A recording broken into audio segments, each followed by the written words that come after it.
So hi guys and welcome dito sa aking guitar restring. This is part 4 ng ating pagre-restring.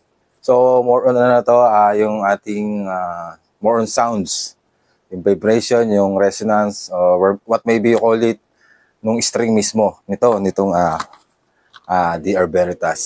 So yan guys. So ito na yung magiging reference nyo and ipa-plug in natin siya sa isang sound card or audio interface. And this sound card, napakamura nito. This is very cheap. Ba't ko ito sinasabi? So, ibig kong sabihin, hindi siya high-end. But, it can deliver. Ilalabas niya yung tunog ng gitara. Pagiging naka-plug in niya.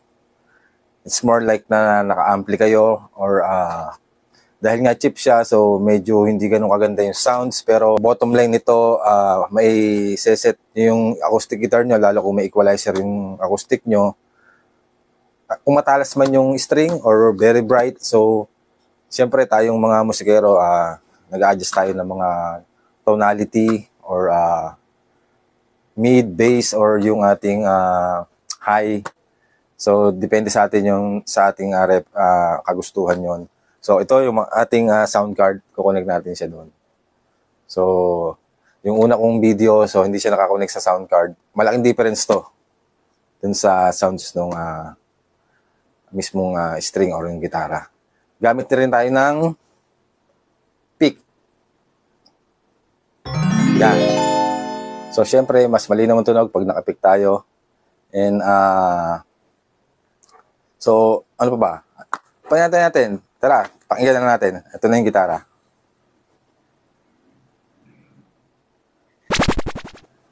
So, yun. Guys, testingin natin right away yung tone niya. Ayan. And malaki yung kaibahan dun sa ginawa ko dun sa part 3. Dito ngayon sa naka-connect tayo sa sound card. And guys, disclaimer lang, hindi ako guitar expert. Ginawa ko to or ginagawa ko to para at least yung mga bago nating gitarista or bago pa lang nag-aaral. Ako, baguhan lang din ako, although matagal na ako natuto. Hindi lang ako naging expert. Gusto ko lang makatulong na at least may variety kayo ng strings na pagpipilian. Ito nga ngayon pinipicture natin, DR Veritas. From Guitar Pusher. So yan, ibang-iba pag nakakonect tayo dun sa mga speaker or amplifier or itong ating sound card or interface. So magagamit natin yung equalizer natin kung meron man yung gitara natin, yung mga tone, mid and bass. So kung bright siya, dahil nga bright yung ating napiling string, maayos natin yung tone niya sa pamamagitan ng mga settings. So ngayon, ang ginawa ko, dahil nga bright siya, tinaas ko ng konti yung bass niya. And minidle ko lang lahat. Yung settings, nasa middle lahat. Yung middle, yung treble, nasa gitna yung and yung bass yung medyo tinaas ko. And so far, maganda yung tunog para sa akin. Maganda yung sa akin maganda yung lumalabas sa tunog. Saktong-sakto, hindi siya matalas. And naka-pacer siya. Ngayon, tanggalin natin yung pacer. So, yun. Wala siyang pacer, guys, Wala.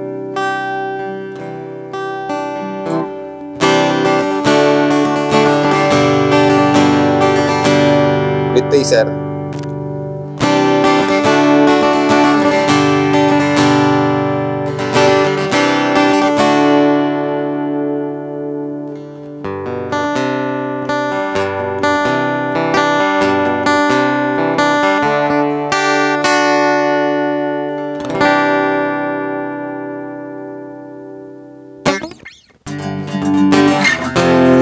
Okay yung tunog ng bassline niya, guys. Para sa akin,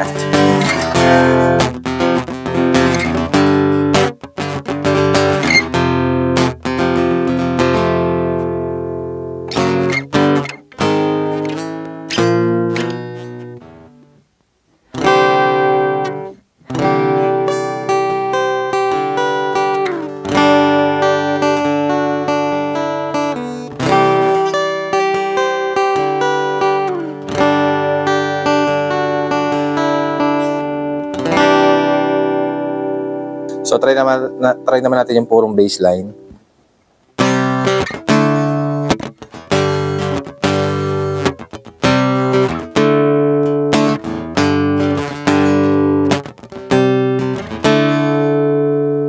So tanggalin ko yung pacer.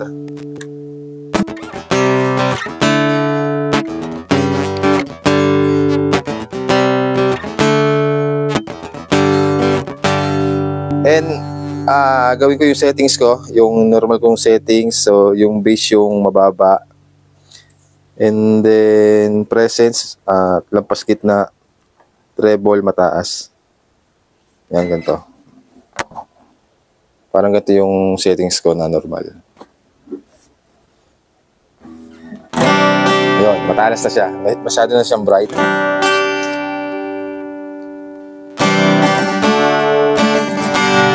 Pacer.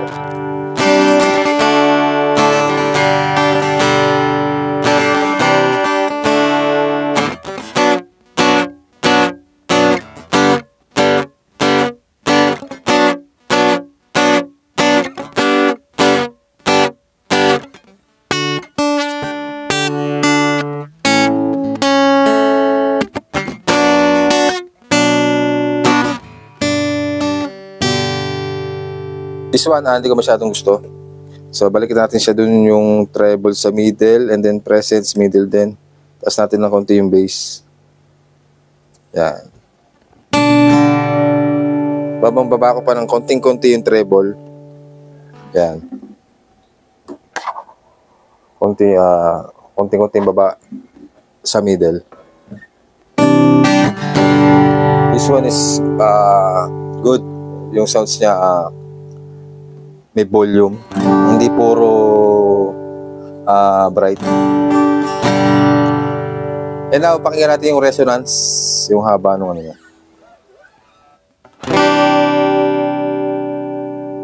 With pacer. Tanggal natin yung pacer.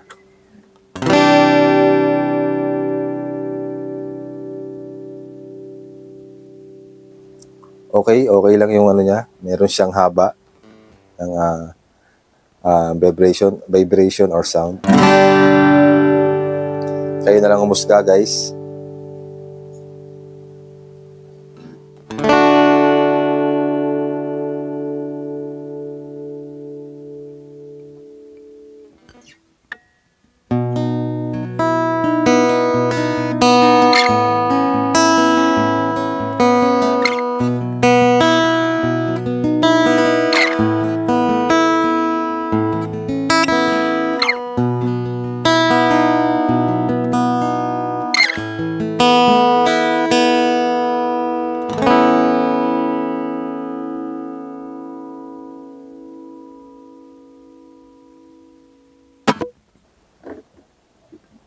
This one, gustong-gusto ko yung ano niya, yung sa settings ko. Ito na yung parang gusto ko.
So yun lang guys, and maraming salamat sa mga nakapanood ng aking mga video from part 1 to part 3. So this is part 4, more on tonality, more on sounds nung ating string, yung DR Veritas. So follow nyo naman ako guys dito sa Facebook, James Reels at facebook.com. Meron din akong YouTube. Bali, ang name ko sa YouTube ay Six Steps Academy at youtube.com. And maraming salamat. Ingat tayo palagi and keep on rocking. Ika nga, huwag tayong tumigil sa musika. Huwag natin bitawan. Pag-umpisa na natin. So yun guys, pa-share na rin ang video ko kung hindi man nakakabala sa inyo. And ingat tayo palagi. Thank you and God bless. I'm JJ.